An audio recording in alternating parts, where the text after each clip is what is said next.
মাঝে, মাঝে কিছু কথা শুনতে হয়, কিছু নিষেধাজ্ঞা মানতে হয়। সবকিছুই কিন্তু কুসংস্কার নয়। আমাদের চারপাশে এমন জায়গা রয়েছে, যেখানে আমাদের যাওয়া একদম ঠিক না। কিন্তু এরপরও যদি সেখানে যাওয়া হয়, হতে পারে ভয়ানক কিছু ঘটনা, হতে পারে আমাদের জীবনের চলার শক্তিটাও হারিয়ে ফেলি। একটি নতুন যাত্রীবাহী ট্রেন, জঙ্গলের মাঝখান দিয়ে কিছু ভ্রমণকারী মানুষকে নিয়ে শহর থেকে অনেক দূরে একটি রিসোর্টের উদ্দেশ্যে রওনা হয়। সবকিছুই ঠিকঠাক ছিল। কিন্তু হঠাৎ করেই ট্রেনের ভেতর ঘটতে থাকে অদ্ভুত সব ভয়ঙ্কর ঘটনা। যেতে থাকে যাত্রীদের প্রাণ। ট্রেন যতবার টানেলের ভেতর প্রবেশ করে, ততবার একটি করে বগি এবং তার ভেতরে থাকা মানুষজন উধাও হয়ে যায়। কেন এমন হচ্ছে তাদের সাথে? কি করেছিল তারা? চলুন আপনাদের সাথে নিয়ে চলে যায় সেই ঘটনাতে। ঘটনার শুরুতেই আমরা একটা ঘন জঙ্গল দেখতে পাই। এই জঙ্গলের সব গাছগাছালি কেটে ফেলা হচ্ছে। কারণ জঙ্গলের মাঝখান দিয়ে রেললাইন তৈরি করা হচ্ছে। কিন্তু এক স্থানীয়, তার নাম রহমত, সেখানে অফিসারদেরকে বলল, জঙ্গলের মাঝখান দিয়ে যেন গাছ কেটে রেলপথ তৈরি করা না হয়। আপনারা চাইলে বিকল্প কোনো রাস্তা ব্যবহার করতে পারেন। আপনারা যদি এই গাছগুলো কেটে এখান দিয়ে রাস্তা তৈরি করেন, তাহলে তারা অনেক রেগে যাবে, আপনাদের ভয়ঙ্কর বিপদ হতে পারে। কিন্তু এখানে প্রশ্ন হচ্ছে, কারা রেগে যাবে? কিন্তু সেই অফিসারগুলো রহমতের কথা শোনে না এবং তাকে সেখান থেকে ধাক্কা দিয়ে বের করে দেয়। তখন রহমত বলে, তোমরা তো আমার কোনো কথা শুনলে না। ভাগ্য যদি তোমাদের খারাপ হয়, তাহলে মৃত্যুর চেয়েও অধিক যন্ত্রণা তোমাদের সহ্য করতে হবে। সেদিন রাতে রেল লাইনে কিছু ওয়ার্কার কাজ করছিল। কাজের সময় শেষ হওয়ার কারণে সবাই সেখান থেকে চলে যায়। কিন্তু সেখানে থেকে যায় ধাত আর মান। তাদের কথা শুনে বোঝা যায় তাদের মাথার উপর অনেক ঋণের বোঝা রয়েছে। যে কারণে তারা বাড়তি টাইম বা ওভারটাইম কাজ করে কিছু টাকা বেশি ইনকাম করতে চাচ্ছিল। এই রেল লাইনের পথে কয়েকটা টানেল তৈরি করা হয়েছে। তখন মান টানেলের ভেতরে যায় কাজ করার জন্য। কিন্তু সেখানে যেতেই পরিবেশ একদম থমথমে হয়ে যায়। আর টানেলের ভেতর থেকে পাথর পড়ার শব্দ আসছিল, যেটা ডার্ট শুনতে পায়। তখন ডার্ট টানেলের ভেতর কি হচ্ছে এটা দেখার জন্য যখন সে টানেলের ভেতর প্রবেশ করে, সে দেখতে পায় মানের শরীরের ভেতর থেকে পাথর বেরিয়ে নিচে পড়ছে। আর তাকে ধরে রয়েছে একটা ভয়ঙ্কর জিন। এরপর তাদের সাথে সেখানে কি হয় সেটা এত ভালোভাবে আন্দাজ করাই যাচ্ছে। কিন্তু এখানে আমাদের দেখানো হয় না যে তাদের সাথে কি হয়েছে। এত বাধা সত্ত্বেও সানাকোর নামের রেল স্টেশনটি তৈরি করা হয়। আর আজকে এই রেল লাইনটা উদ্বোধন হতে যাচ্ছে।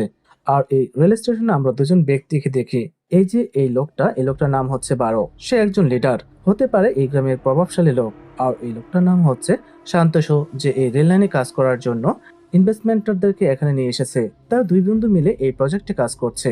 কিন্তু এখানে একটা অদ্ভুত বিষয় ঘটে যায়।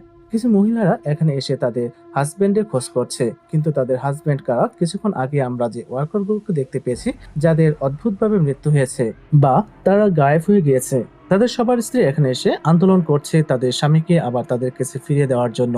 তো এর বেশ কিছুক্ষণ পর সেখানে ট্রেন চলে আসে। এই ট্রেনটা এখন যাত্রীদেরকে নিয়ে একটা টুরিস্ট স্থানে গিয়ে পৌঁছাবে। এখানে একজন ফটোগ্রাফারকে দেখা যায়, যার নাম আদম। যাত্রীদের মধ্যে আরো দুজন বোন রয়েছে, যাদের নাম কিম আর পূর্ণামা। আর এই ছেলেটা ট্রেনের একজন ওয়ার্কার, তার নাম ত্যাকন। এখানে ত্যাকন প্রথম দেখাতেই পূর্ণামাকে পছন্দ করে ফেলে। এরপর ট্রেনটা যাত্রা শুরু করে গভীর জঙ্গলের মাঝখান দিয়ে। পরিবেশটা একদমই স্তব্ধ। এদিকে ট্রেনের ভেতর ভিআইপি বগিতে আমরা একজন কাপলকে দেখতে পাই, যারা অনেকগুলো টাকা নিয়ে কোনো এক কারণে ভ্রমণে যাচ্ছে। তাদের সাথে এত টাকা থাকার কারণে তারা খুবই চিন্তিত রয়েছে। এদিকে আরেকটা বগিতে আমরা রামলা নামের একটা মেয়েকে দেখতে পাই। রেললাইন বানানোর সময় ওয়ার্কারদের মধ্যে যারা গায়েব হয়ে গিয়েছে, সেখানে থাকা কারো একজনের স্ত্রী এই রামলা। সে এখনো তার হাজবেন্ডকে খুঁজে যাচ্ছিল। কিন্তু আজব বিষয় হচ্ছে, এই ট্রেনে তার হাজবেন্ডকে সে দেখতে পায়। কিন্তু কাছে যেতেই তার হাজবেন্ড উধাও হয়ে যায়। আর তার হাজবেন্ডের বিষয়ে ট্রেনে কাজ করে একটা মেয়েকে যে জিজ্ঞেস করে, কিন্তু মেয়েটা বলে দেয় এই বগিতে আমরা মেয়েরা ছাড়া অন্য কোনো পুরুষ কাজ করে না। তখন রামলা সান্তোষকে দেখে তার সাথে কথা বলতে চাইছিল, কারণ সেই তার হাজবেন্ডকে দিয়ে ওয়ার্কারের কাজ করিয়েছে। কিন্তু এখানে থাকা মেয়েটা তাকে বাধা দেয় আর রামলাকে বলে এক বগি থেকে অন্য বগিতে যাওয়া নিষেধ। অন্যদিকের বগিতে শান্ত আর তার বন্ধুর বারের উপর রেগেছিল, কারণ সে ওয়ার্কারগুলো কোথায় আছে তা জানতে তাদেরকে সাংবাদিক যারা করছে, এবং সাংবাদিক অনেক উল্টাপাল্টা প্রশ্ন করছে, যা তাদেরকে পরবর্তী সময়ে অনেক বিপদের মধ্যে ফেলে দিতে পারে। এদিকে পূর্ণিমা আর কেমনকে একসাথে দেখা যায়। কেম জানালার বাইরে একটা পাখিকে দেখতে পায়, যেটা ট্রেনের সাথে সাথে উড়ে যাচ্ছে। কিন্তু হঠাৎ করে পাখিটা জানালার কাছে এসে কাছের সাথে বাড়ি খায়, যার কারণে কেম অনেক ভয় পায়। এই বিষয়টা দেখে বোঝা যায় তাদের সাথে অলৌকিক ঘটনাগুলি ঘটতে শুরু করছে। তখন হঠাৎ কোনো কারণে পূর্ণিমার বমি পায়, তাই সে বাথরুমে চলে যায়। বমি করার জন্য এখানে পূর্ণিমার শরীরটা অনেক দুর্বল লাগছে। পূর্ণিমা যখন নিচু হয়, তখন আয়নাতে একটা ভয়ঙ্কর জিন দেখা যায়। কিন্তু কিছুক্ষণ পরে জিনটা উধাও হয়ে যায়। এদিকে কিছুক্ষণ ট্রেন চলার পর জঙ্গলের মধ্যে ট্রেন প্রথম টানেলের ভেতর ঢুকে যায়। কন্ট্রোল রুম থেকে এক অফিসার সিসিটিভিতে লক্ষ্য করে শেষের বগিতে করে একটা ঝামেলা হচ্ছে। সিসিটিভিতে সে দেখতে পায় শেষের বগির দরজা একা একাই বন্ধ হচ্ছে আর খুলছে। এটা কিন্তু কোনো স্বাভাবিক বিষয় না। তখন সে একটা ওয়ার্কারকে সেই শেষের বগিতে পাঠায়। সেই বগিতে একটা ছোট মেয়ে তার মায়ের সাথে ছিল। হঠাৎ ছোট মেয়েটি একটা বাচ্চা মেয়েকে দেখতে পায়। তখন এই মেয়েটা অন্য বগির সেই মেয়ের কাছে যায়, কিন্তু হঠাৎ করে সেই মেয়েটি একটি ভয়ঙ্কর জিনে পরিণত হয়, যেটার পেছনে একটা শয়তানকেও দেখা যায়। এই বাচ্চার সাথে সেই শয়তানটাকে ওয়ার্কারও দেখতে পাচ্ছে, যাকে কন্ট্রোল রুম থেকে এখানে পাঠানো হয়েছে। ওয়ার্কার শয়তানকে দেখে অনেক ভয় পেয়ে যায়। এদিকে ট্রেন কিছুক্ষণ চলার পর টানেল থেকে বের হয়ে পড়ে, কিন্তু 5 নম্বর বগি মানে শেষের বগিটা টানেল থেকে বের হয় না। এদিকে ওয়াশরুম থেকে যখন পূর্ণামা বের হয়, তখন সে লক্ষ্য করে ট্রেনের পেছনের বগিটা নেই। পূর্ণামা অবাক হয়ে যায় যে শেষের বগিটা হুট করে কোথায় চলে গেল। এরপর তারা দুই বোন মিলে টেকুনকে এই ঘটনা জানায়। টেকুন তখন তাদের দুই বোনকে বলে হয়তো ট্রেনে টেকনিক্যাল কোনো সমস্যা হয়েছে, যার কারণে লাস্টের বগিটা টানেলের ভেতর রয়েছে। কিন্তু সত্যিটা এখনো তো কেউ জানে না যে ওই সময় আবার কেমের কাছে পূর্ণামা ডাক্তার কল দেয়। ডাক্তার থেকে সে জানতে পারে তার বোনের ক্যান্সার হয়েছে। পূর্ণামাকে যত দ্রুত সম্ভব হসপিটালে ভর্তি করাতে হবে। ডাক্তারের কথা শুনে কিমের অনেক মন খারাপ হয়ে যায়। তখন কিম তার বোনকে বলে, এত ভয়ঙ্কর ঘটনা ঘটে গিয়েছে, তুমি কেন আমাকে এসব বলনি? তুমি কেন হসপিটালে ভর্তি না হয়ে এখানে ঘুরতে এসেছো? এসব কথা বলতে বলতে সে কান্নায় ভেঙে পড়ে। তখন পূর্ণামা তার বোনকে বলে যে যতদিন বাঁচবে সে খুব ভালোভাবে বাঁচতে চায়, কেননা তার ওষুধ খেতে এখন আর ভালো লাগে না। এভাবে অনেকক্ষণ কথা বলার পর তারা দুই বোন অনেক ইমোশনাল হয়ে যায় আর তারা একে অপরকে জড়িয়ে ধরে কাঁদতে থাকে। এদের দুই বোনের কথা শুনে বোঝা যাচ্ছে পূর্ণামার হাতে আর বেশি দিন সময় নেই, সে কিছুদিনের মধ্যেই মারা যাবে। এদিকে আরেকটা ভয়ঙ্কর ঘটনা ঘটতে দেখা যায়। ট্রেনের ইলেকট্রিক প্যানেলে ছত্রাক জাতীয় কিছু একটা জন্ম নিচ্ছে, যেটা একদম অসম্ভব একটা বিষয়। কেননা এসব জায়গায় রানিং অবস্থায় কোনোভাবেই কোনো উদ্ভিদ জন্ম নিতে পারে না বা টিকে না। এটা দেখে অবাক হয়ে যায় আর তার মাথায় আসছে না যে এই উদ্ভিদগুলো এখানে কিভাবে জন্ম নিচ্ছে। এত ভয়ের মধ্যে সে এখানে আবার মৃত ব্যক্তিদের দেখতে পাচ্ছে। এরপর সেখানে ট্রেনের একজন অফিসার আসে। তখন টেকন অফিসারকে সবকিছু বলে, কিন্তু অফিসার তাকে বলে যা কিছু হয়ে যাক না কেন তুমি সবকিছু কন্ট্রোল রাখবে। অফিসার ট্রেনের কোনো কথাই গুরুত্ব দেয় না। সে তো এটাও জানে না একটু পর তাদের সাথে কি ঘটবে। এরপর টেকন পূর্ণামা আর কেনকে নিয়ে অন্য বগিতে চলে যায়। তারা এখানে তাদের কোনো বিষয় নিয়ে কথা বলছিল। তারা কথা বলতে বলতে এই ট্রেনটা আরেকটা টানেলের ভেতর প্রবেশ করে। আর এবার চতুর্থ বগির ভেতরে যারা ছিল সবার উপরে জিন ভর করে। তখন তারা একে অপরকে বলছে, তোদের কাউকে বাঁচতে দেব না, তোরা কেউ বাঁচবি না, তোরা সবাই মরবি খুব ভয়ঙ্কর ভাবে। সেখানে থাকা আদাম যে ফটোগ্রাফার ছিল, তার ক্যামেরা দিয়ে অনেক খারাপ আত্মাদের সে দেখতে পাচ্ছে।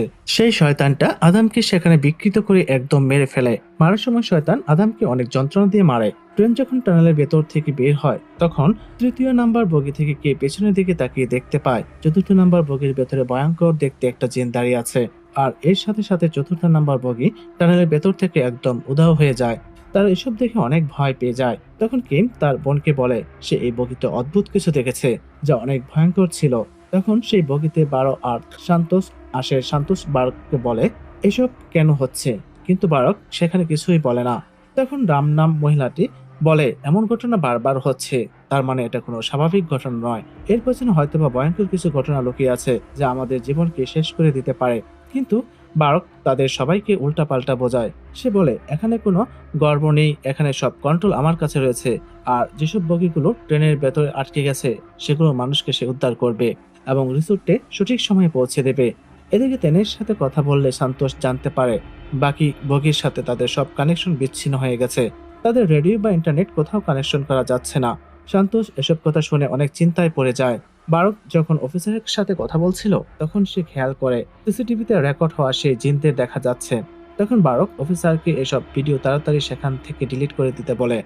এরপর সান্তোষ আর অফিসার মিলে কেম আর পূর্ণমাকে ভিআইপি বগিতে নিয়ে যায় তাদের সাথে এই বিষয়টি নিয়ে আলোচনা করার জন্য, কারণ তারা এই ভয়ানক ঘটনাগুলো নিজের চোখে দেখতে পেয়েছে এবং এই ঘটনাগুলো তারা যেন অন্য কোনো যাত্রীকে না বলে। মূলত এজন্যই তাদেরকে ভিআইপি বগিতে নিয়ে যাওয়া হয়। ট্রেনটি তৃতীয় ট্রেনের ভেতর প্রবেশ করার দ্বার প্রান্তে পৌঁছে গেছে। তৃতীয় নাম্বার বগিতে ছিল সান্তোষ। সান্তোষের মেয়ে ওয়ার্কারদের বলে তারা যেন সব সময় সব দিকে খেয়াল রাখে। এসব কথা বলতে বলতে ট্রেন টানেলের ভেতর ঢুকে যায়। আর তখন সান্তোষ লক্ষ্য করে একটি ভয়ঙ্কর জিনকে। তখন সে সব যাত্রীকে অন্য বগিতে যেতে বলে, কিন্তু অদ্ভুত বিষয় কেউ যার যার স্থান থেকে একদমই নড়তে পারছে না। তখন সেখানে অনেক ভয়ঙ্কর জিন চলে আসে আর সবাইকে নির্মমভাবে অনেক কষ্ট দিয়ে মেরে ফেলে। সেখানে জিনেরা সন্তোষকে মেরে ফেলে। এরপর সেই বগিটা টানেলের ভেতর থেকে যায়। তখন দ্বিতীয় নম্বর বগিতে থাকা সব মানুষ অনেক ভয় পেয়ে যায় আর বাঁচার জন্য তারা অনেক আকুতিমিনতি করতে থাকে। তখন কি সবাই বলে পূর্ণিমা আর কিম এসব ঘটনাগুলি ঘটাচ্ছে, তারা সবকিছু করছে কেননা তারা এই ট্রেনটা ছিনতাই করতে চায়। বারক আরো বলে, আপনারা একটা জিনিস খেয়াল করেন, তারা দুই বোন কিন্তু সবার পেছনের বগিতে ছিল, কিন্তু সবগুলি বগি উধাও হয়ে যাওয়ার পরেও তাদের কেন কিছু হলো না, আর তারা এখন দ্বিতীয় বগিতে আছে, এর মানে তারা এসব কিছুই করছে। তখন পূর্ণিমা সবার উদ্দেশ্যে বলে, আমি কিভাবে ছিনতাই করব, আমার হাতে তো কোনো অস্ত্র বা কোনো কিছু নেই, এভাবে আমাকে ব্লেম করা একদমই আপনাদের উচিত হচ্ছে না। এই বগিতে যে কাপলের কাছে অনেক টাকা ছিল, তারা ভাবে যে সত্যি সত্যি পূর্ণিমা আর কিম হয়তো চোর, তাই সে একটা বোতল ভেঙে সেটা দিয়ে পূর্ণিমাকে আঘাত করে। এদিকে তেকুন তো পূর্ণিমাকে পছন্দ করত, তাই সে অনেক রেগে যায় আর সেই লোকটাকে মারতে শুরু করে। সবার নজর সেদিকে যেতেই পূর্ণিমা ভাঙা কাচের বোতলটি তার হাতে নিয়ে নেয়। সেই লোকটি তাড়াহুড়া করে পূর্ণিমার দিকে এগিয়ে আসতে সেই ভেঙে যাওয়া বোতলটি লোকটি পেটের ভেতর ঢুকে যায়। এতে লোকটি সেখানেই মারা যায়। তখন সেই লোকটির স্ত্রী ভাবে পূর্ণিমা সত্যি সত্যি একজন চোর, কেননা সে তার হাজবেন্ডকে মেরে ফেলেছে। তখন সবাই কেমকে মারার জন্য ধরে ফেলে। তখন পূর্ণিমা বাঁচার জন্য সবাইকে মারার ভয় দেখায় এবং ভয় দেখিয়ে প্রথম বগিতে চলে যায়। তখন সব যাত্রীরা বাঁচার জন্য পাগল হয়ে যায়, তেকেনকে ধরে সবাই মারতে শুরু করে। আর তখনই ট্রেনটি আরো একটি টানেলের ভেতর প্রবেশ করে। তখন ট্রেনের ভেতর হাজির হয় ভয়ঙ্কর একটা জিন, যাকে দেখতে অনেক ভয়ঙ্কর ছিল। সে জিন সবাইকে আস্তে আস্তে মেরে ফেলে এবং এক সময় গিয়ে জিন এত জোরে চিৎকার করে যার আওয়াজ সেখানে থাকা সবার পেট ফেটে যায়, কারো মাথা ফেটে যায়, যেটা দেখতে একদমই ভয়ঙ্কর ছিল। আর এসব ঘটনাগুলি প্রথম বগিতে থাকা সবাই দেখছিল। টানেল শেষ হয়, ট্রেন টানেল থেকে বের হয়ে পড়ে, কিন্তু সেই বগি আর টানেল থেকে বের হয় না। এখন মাত্র একটি বগিতে মানুষ বেঁচে আছে, আর তাদের সাথে একটু পর কি ঘটতে চলছে তা তারা একটু কল্পনা করতে পারছে না। এরপর অফিসারের কাছ থেকে চাপিয়ে নিয়ে ড্রাইভার রুমে যায়। সবাইকে সে বলে সে ট্রেন থামাতে যাচ্ছে, তারা আর টানেলের ভেতর ঢুকবে না। কিন্তু সেই ড্রাইভার রুমে গিয়ে দরজা লক করে দেয় আর সেই ড্রাইভারকে বলে গাড়ির গতি বাড়িয়ে দিতে, যাতে দ্রুত তারা রিসোর্টে পৌঁছাতে পারে। সবাই যখন এই বিষয়টা বুঝতে পারে যে তাদেরকে আটকে দেওয়া হয়েছে, তখন সবাই মিলে দরজা ভেঙে ফেলে। তখন অফিসার বারককে বলে ট্রেন আমার কথায় চলবে। তখন বারক আর অফিসারের মধ্যে হাতাহাতি শুরু হয়। ড্রাইভারটি যখন বুঝতে পারে এখানে যা হচ্ছে তা সত্যিই খুব ভয়ঙ্কর, তাই সেই সুযোগ বুঝে ট্রেনকে থামিয়ে দেয়। আর ট্রেনটা গিয়ে থামে টানেলের একদম সামনে এসে। তখন সবাই মিলে বারককে দোষারোপ করতে থাকে, কারণ তার জন্যই এতগুলো মানুষের প্রাণ গেছে। সবাই মিলে তাকে ট্রেনের ভেতর বেঁধে ফেলে। তখন রামলা তার স্বামীর ছবি বারাককে দেখায় আর বলে, আমার স্বামী কোথায় বল। কিন্তু সে কিছুই বলে না।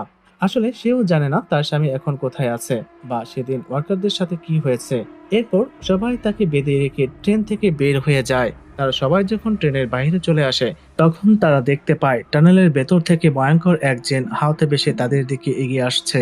তখন তার ভয় পেয়ে জঙ্গলের মধ্যে দৌড়ে চলে যায়। এদিকে ট্রেনের ভেতরে ছিল আরো একটি মহিলা, যাকে জিন কন্ট্রোল করে নিয়েছে। আর সেই মহিলা বারককে বলে, তোকে মানা করা হয়েছিল, তুই কেন কথা শুনলি না। তখন সেখানে সে জিন এসে বারককে ভয়ঙ্কর এক মৃত্যু দেয়। এদিকে জঙ্গলের ভেতর সবাই পালাতে গিয়ে আলাদা হয়ে যায়। আর এদিকে অফিসারকে অনেকগুলো জিন দেখা দিতে শুরু করে, যা দেখে অফিসার অনেক ভয় পেয়ে যায়। ভয়ে তার হাত পা ঠান্ডা হয়ে আসছিল। তখন সেই জিনগুলো এসে তাকে একদম ভয়ানকভাবে মেরে ফেলে। এদিকে পূর্ণিমা, কেম, রামলা আর তাদের সাথে ছিল আরো একটি মেয়ে। তারা একসাথে যাচ্ছিল, কিন্তু সেই মেয়েটি হঠাৎ করে তাদের থেকে উধাও হয়ে যায়। তখন রামলা সেই মেয়েটিকে খুঁজতে যায়। এদিকে পূর্ণিমা আর কিম একসাথে ছিল, কিন্তু সেখানে তারা ভয়ঙ্কর জিনের অস্তিত্ব টের পাচ্ছিল। তখন তারা লুকিয়ে পড়ে। এদিকে দেখা যায় রেললাইনের উপর সব গাছগাছালির শিকড় এসে রাস্তা একদম বন্ধ করে দিচ্ছে আর সব মানুষকে গাছে পরিণত করছে। পূর্ণিমার যখন জ্ঞান ফিরে, তখন সে দেখতে পায় তার শরীর গাছপালাতে ভরে গিয়েছে। আর সে দেখতে পায় তার সামনে তার বোনকে গাছের শিকড় পেঁচিয়ে মেরে ফেলেছে। পূর্ণিমা তার বোনকে অনেক বাঁচানোর চেষ্টা করছিল, কিন্তু সে কোনোভাবেই তার বোনকে বাঁচাতে পারে না। তার সামনে তার বোনকে ভয়ানকভাবে সে চিনটা মেরে ফেলে। কিন্তু হঠাৎ করেই এখানে একটা অদ্ভুত বিষয় লক্ষ্য করা যায়, পূর্ণিমার শরীর থেকে সব শিকড়গুলো সরে যায়। এটা কেন হয়েছে তা একটু পরে জানা যাবে, কিন্তু এতক্ষণে তার বোনকে সম্পূর্ণ গাছে পরিণত করে দেওয়া হয়েছে। পূর্ণিমা সেই জিনকে অনেক আকুতি মিনতি করে বলে সে যেন তার বোনকে ছেড়ে দেয়, কিন্তু জিনটা ধীরে ধীরে মিলিয়ে যায় আর তার বোনকে সম্পূর্ণভাবে গাছে পরিণত করে দেয়। আর শেষ পর্যন্ত শুধু বেঁচে থাকে পূর্ণিমা। প্রায় অনেক দিন পার হয়ে যায়, পূর্ণিমা ঠিক একই জায়গায় রহমতকে নিয়ে এসেছে। এটা সেই রহমত যে ঘটনার শুরুতেই অফিসারদেরকে বলেছিল এখান থেকে রেল লাইন না করতে। পূর্ণিমা রহমতকে বলে সে জিন সবাইকে মেরে ফেলেছে, কিন্তু কেন সে আমাকে মারলো না।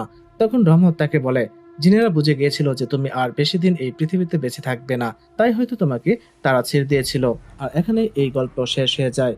এখন আপনাদের মনে প্রশ্ন জাগতে পারে, এসব ঘটনা কেন হলো, কিসের জন্য হলো? কিন্তু এর জবাব একটাই, যেমন মানুষ জনগোষ্ঠী নিয়ে বসবাস করে, ঠিক জিন জাতীয় জনগোষ্ঠী নিয়ে বসবাস করে। যে যেখান দিয়ে রেল লাইন তৈরি করা হয়েছে সেখানে এই জিন জাতির বসবাস ছিল বা বসবাস করত। তারা আর জিন জাতিরা ঘন জঙ্গলে বা নদী সমুদ্রে বসবাস করে থাকে।